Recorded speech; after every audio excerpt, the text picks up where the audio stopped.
Boa tarde a todos e a todas. Agradecer a presença de cada um e de cada uma que hoje está aqui. E antes de referir as várias coisas que nos trazem aqui hoje, que nos fizeram marcar esta sessão, dizer-vos que depois dos atentados de ontem, era difícil que hoje este nosso encontro não tivesse também presente a solidariedade com quem sofreu e está a sofrer a barbárie, a capacidade firme de recusar o terror. E recusar o terror é não encontrar nenhuma explicação ou compreensão para o que aconteceu, mas também não aceitar que o que aconteceu seja terrenos de ódios. Porque sabemos que as vítimas ontem em Paris são as mesmas vítimas do mesmo terror, dos atentados de ontem também em Beirute, ou dos ataques aos refugiados que foram feitos em Calais. Aqui estamos.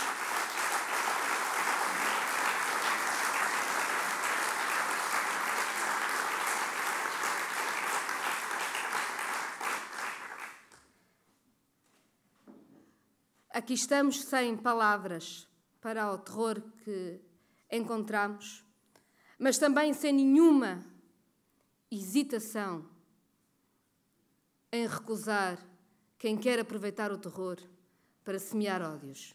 E não são poucos hoje que têm essa tentação. Eu fui ler um texto que o Miguel Portas escreveu sobre o 11 de setembro. Chamava-se Viragem. E acabava assim o texto. Não sei quem deu mais este passo no caminho da barbárie. Só sei que a unipolaridade política-militar não conseguiu substituir com vantagem o equilíbrio do terror. E sei que um sistema de defesa coletivo, partilhado e verificável só fará sentido num contexto de um acordo mínimo entre o norte e o sul do planeta, para mínimos planetários de justiça social.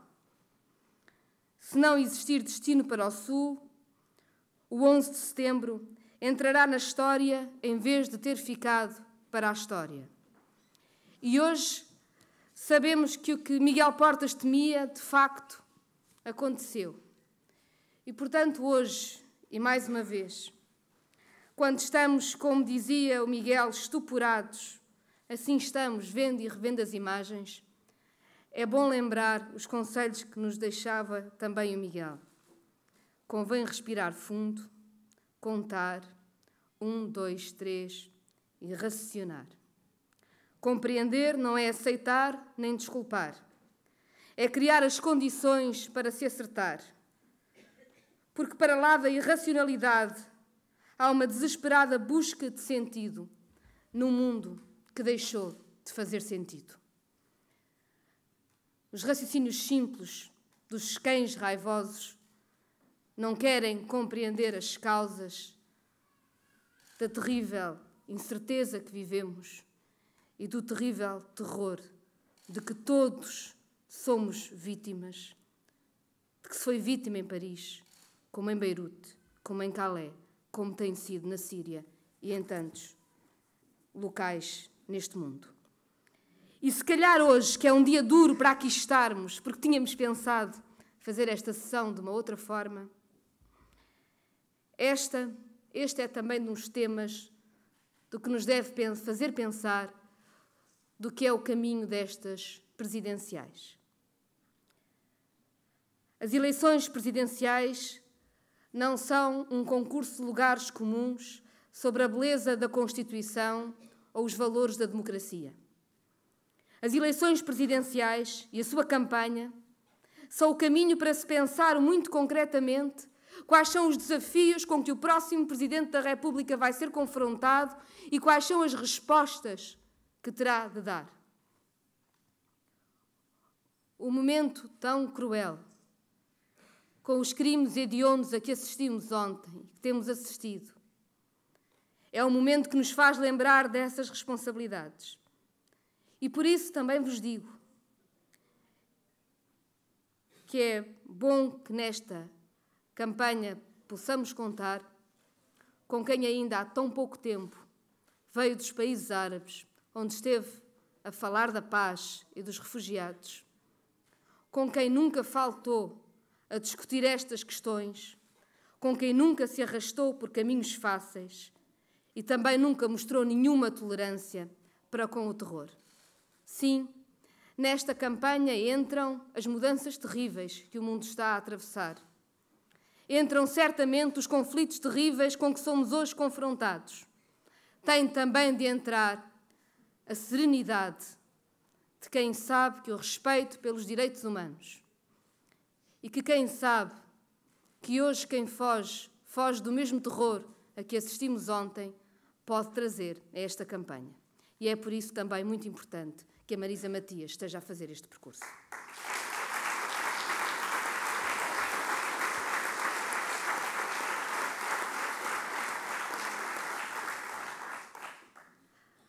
Às questões que se colocam dos conflitos novos e em novas formas do mundo, há questões internacionais que se colocam também e sobre as quais as funções presidenciais não são menos importantes, nomeadamente os desafios ambientais.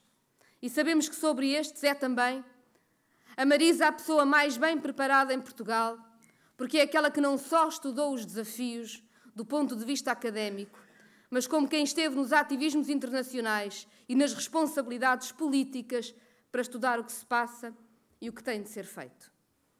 Mas há duas questões, do ponto de vista nacional, e que eram essas que eu tinha pensado que hoje vos queria falar e não deixarei de falar, que são extraordinariamente importantes neste caminho para as presidenciais.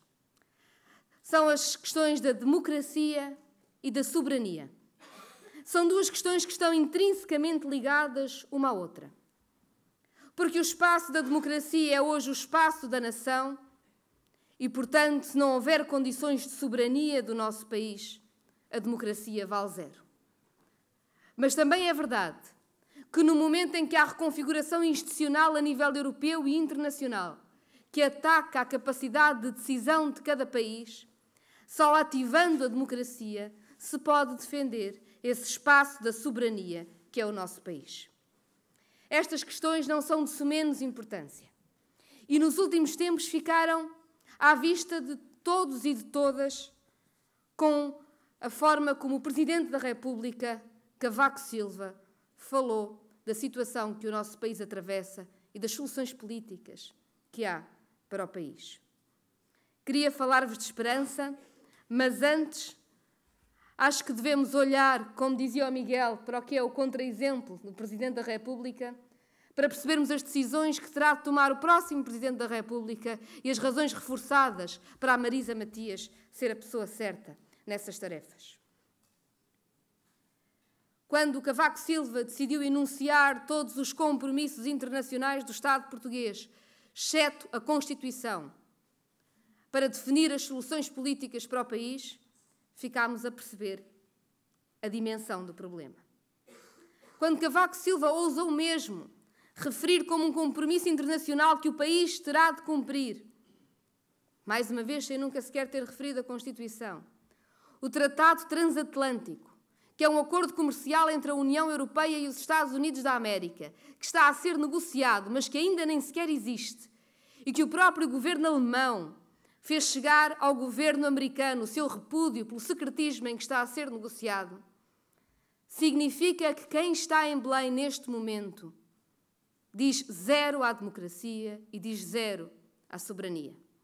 De facto, o que está a comandar o país tem sido a completa subserviência, não só à estrutura institucional da União Europeia, mas mais do que isso, aos interesses das grandes corporações económicas, aos acordos que fazem e, portanto, a completa subjugação de um país a interesses internacionais contrários à vida concreta de quem aqui vive. Nestas eleições, o que está em cima da mesa é se aceitamos essa subjugação do povo e a subserviência do país, ou se faremos umas eleições presidenciais sobre a necessidade absoluta de responder às pessoas e de levar a sério a democracia. A candidatura da Marisa Matias é isso mesmo. Um país com gente dentro é um país que leva a democracia a sério, é um país que sabe que só estará melhor se as pessoas estiverem melhor.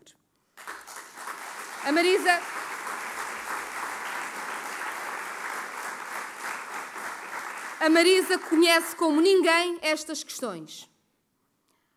A Marisa enfrentou os lobbies das corporações internacionais quando enfrentou as farmacêuticas em diretivas sobre medicamentos. Como enfrenta cotidianamente a institucionalização da austeridade na Europa quando tem os dossiês tão difíceis como o da governação económica no Parlamento Europeu. E enfrenta também o esbulho que é feito aos países e aos povos quando está na linha da frente da comissão que investiga o escândalo da fraude fiscal no Luxemburgo, que não é mais do que um Estado acolher a gigantesca fraude fiscal das corporações internacionais, retirando com isso os recursos concretos aos países, para depois se roubar mais os rendimentos do trabalho, em nome de quem nunca paga nada, em nome de quem enriquece sempre, à conta de quem trabalha e quem trabalhou toda uma vida. A Marisa tem estado na linha da frente destes combates no Parlamento Europeu, mas também tem estado na linha da frente destes combates enquanto partido da esquerda europeia, com aliados fortes na Europa, de cabeça erguida, que sabem que é a solidariedade que constrói, a solidariedade nunca é submissão. Que sabem que a esquerda na Europa será construída pela capacidade de, em cada país, se afirmar as condições do próprio desenvolvimento desse país, sem nunca ficar à espera por todos, mas sem nunca deixar nenhum outro para trás. A solidariedade europeia faz-se sem o cinismo de quem fica à espera que a Europa queira mudar para mudar no seu próprio país. E faz também com a intransigente solidariedade entre os povos, sabendo que não há aqui nenhuma luta entre povos europeus, há assim a defesa de todos os povos contra a ganância das corporações internacionais. Este é o caminho que a Marisa tem feito. Este é o caminho que é preciso fazer em Portugal. E eu julgo que não há ninguém que se apresente a estas eleições que tenha tanta capacidade de compreender estes problemas, que os compreenda tão bem e que por isso esteja tão preparado para defender essa coisa extraordinariamente importante hoje no nosso país, chamada soberania democrática, ou seja, a possibilidade de cada um e de cada uma decidir sobre o seu futuro. E quando chegamos às condições da democracia deste país, deixem dizer-vos também que estão a mudar. E nós bem vemos o desespero da direita. E bem vemos toda a chantagem, mas está a mudar. E isso já não é pouco. E esse é um caminho que não volta atrás. O sonho da direita, uma maioria, um governo, um presidente, foi o pesadelo do país nestes 4 anos. Quem votou no dia 4 de outubro, quem votou, permitam-me que também o diga, o milhão que votou à esquerda do Centrão no dia 4 de outubro, são obreiros de uma esperança que tirou a maioria à direita e por isso tira também o governo à direita. E por isso cria condições objetivas, concretas, de uma maioria para um governo que trave o empobrecimento no país e que responda à vida concreta das pessoas. Este caminho é o caminho de um país que se sentiu sempre esquecido, mas que não desistiu e que sente agora a esperança da sua voz valer, do seu voto estar a mudar, da sua força mudar o país. E este caminho de acabar com o sonho da direita, que é o pesadelo do país, é o caminho da esperança. A esperança que se constrói com o fim da maioria da direita. A esperança que se constrói com uma nova maioria e um novo governo que travem o empobrecimento. E a esperança que se concretizará também com a derrota na direita na presidência da República e, portanto, com a criação de todas novas condições para que haja uma aragem fresca, forte, um cheiro a democracia no ar que este país bem precisa. E que é esse o caminho que a candidatura da Marisa faz a cada momento.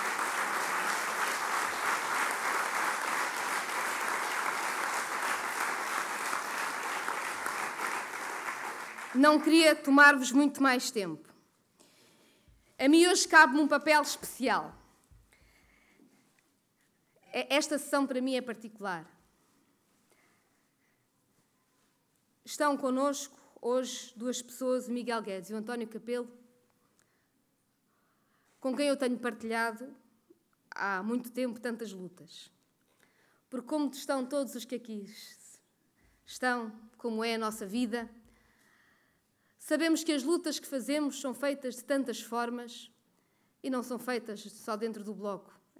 São feitas em cada ativismo concreto, em cada coisa que acreditamos. O Miguel foi certamente das pessoas que mais me desafiou para uma das lutas mais ativas que marcou a nossa geração, que foi a luta contra as propinas em Coimbra. É uma luta geracional, é verdade.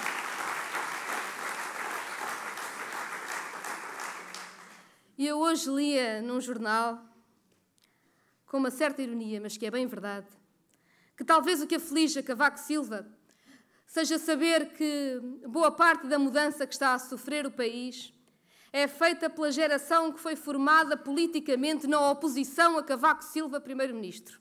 Ora, ainda bem, Marisa Matias faz também parte deste grupo.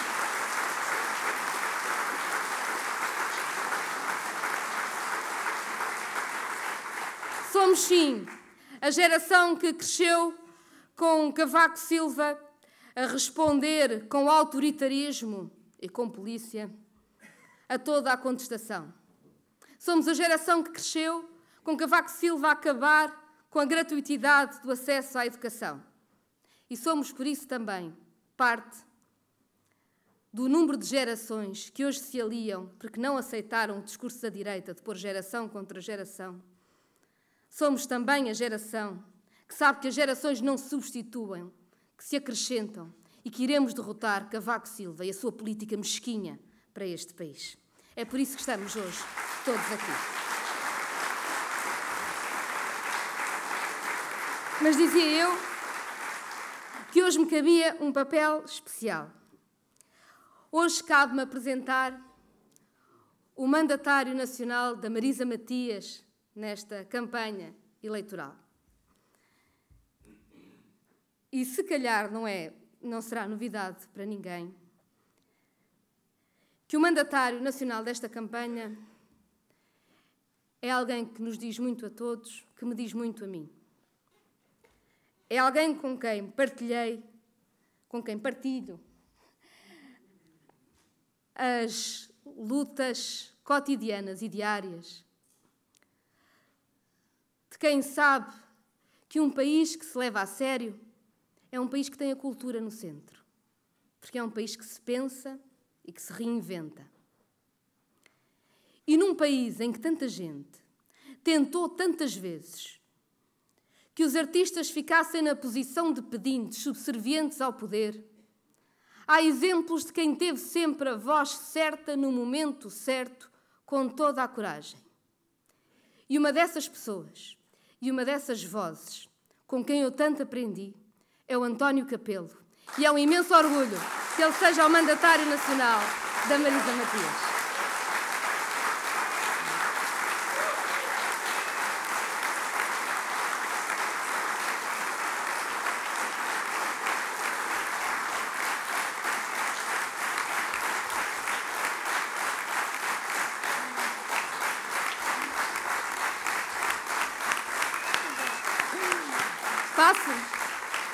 Passo já a palavra ao Capelo. Queria dar apenas 4 notas. Dizer que quando a democracia é uma palavra a sério, quando nos levamos a sério, sabemos que a cultura e o pensamento está no centro do que somos. E o António Capelo tem-no feito essa política por inteiro, que é decidirmos da nossa vida coletiva todos e todas, pensando em conjunto em tudo o que faz. No seu percurso de vida, no seu percurso solidário com todas as lutas, no seu percurso solidário com quem trabalhava em condições tão difíceis, mesmo quando ele tinha muitas condições muito melhores para trabalhar, e eu bem sei do que falo dessa solidariedade. A solidariedade do percurso de quem sempre quis formar novas gerações. A solidariedade do percurso de quem sempre pôs a cultura no centro do que fazia, até pela escolha do próprio repertório em que investiu a sua carreira. Dos textos, dos autores, daquilo que somos, do que nos alimenta. Mas esse percurso também no centro que pôs na educação, de passar mensagem, de passar a palavra, de formar melhor, de sabermos mais. E isso é da generosidade extrema, de quem nunca desistiu de pensar o agora, mas está sempre também a pensar no futuro e quer que novas vozes possam pensar esse futuro. E é por isso que o percurso, que o trabalho, que o ativismo, que as extraordinárias qualidades profissionais, humanas e políticas, porque a política se faz em todo lado, fazem do António Capelo uma voz da construção da esperança que está a acontecer neste país. Obrigada, Capelo. Que bom ter-te aqui.